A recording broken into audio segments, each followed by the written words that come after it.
ഷാർജയിൽ ഭിന്നശേഷിക്കാരായ വിദ്യാർത്ഥികൾ പഠിക്കുന്ന സ്കൂളിന്റെ ചുവരുകളിൽ 60ഓളം കലാകാരന്മാർ ചേർന്ന് വരച്ച ചിത്രങ്ങൾ അനാച്ഛാദനം ചെയ്തു.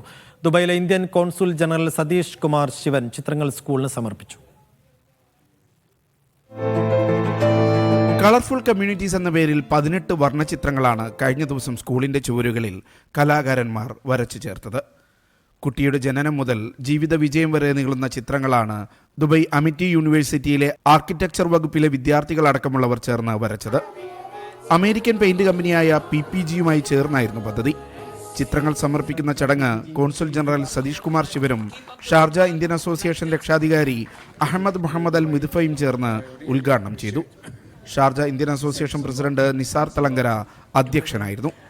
Amity university pro vice chancellor doctor Rafid Al Khaddar, PPG middle east director Jean Francois Lemaire എന്നിവർ സംസാരിച്ചു. അസോസിയേഷൻ ജനറൽ സെക്രട്ടറി ശ്രീപ്രകാശ് ഉപഹാരങ്ങൾ കൈമാറി. പദ്ധതിയുടെ വിജയത്തിനായി പ്രവർത്തിച്ച സലീഷ്, അബ്രഹാം സാമുവൽ, സക്കീന എന്നിവരെ ചടങ്ങിൽ അഭിനന്ദിച്ചു. Media 1 Sharjah.